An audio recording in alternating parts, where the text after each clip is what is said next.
Hakcha Nung ta thang đi sam vô phai tông đi Hakcha Nung ta thang đi sam phai tông đi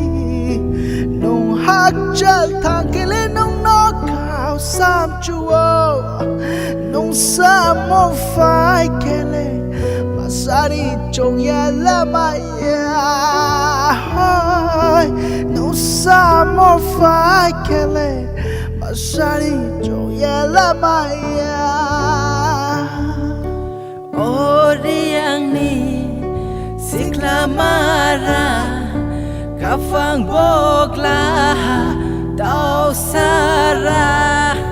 O Bru Ni sikla mara kafang bokla tau sara tuisa duar de Kolye Khorang tôi khe cha mobile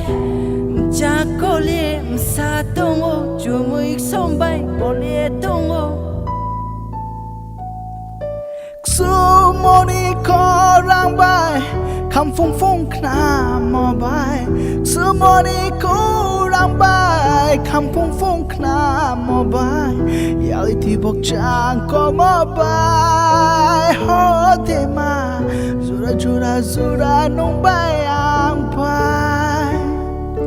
Ekra kri ani tola Baisko bajani kolom kali Ba mui lo ko thang pai ha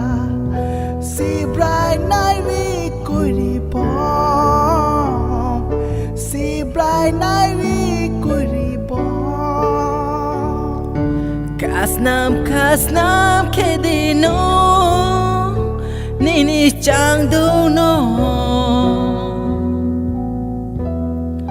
Chang so kaye phai di no Kinh ye thang wa no Nini nai le Kinh ye thang wa no Nini nai le O rong bang ti Kinh ye thang wa no Nini nai le Kinh ye thang wa no Nini nai le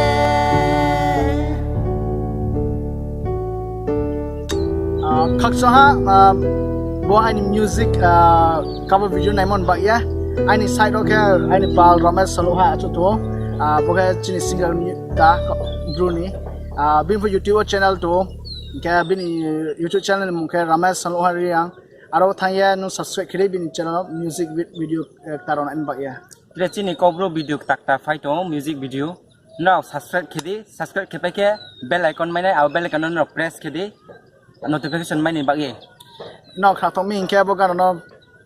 tapore like emam ba ya ke share for kinema ni palo no inke comment for kimayo no inke no chuno suggestion for mayo especially is specifically kabru song se chung bisibak chau inke kabru song tui song no cover kinai abon suggestion for mayo no comment no inke chung ba ta khaksanai no ne sa suggestion no mai min ke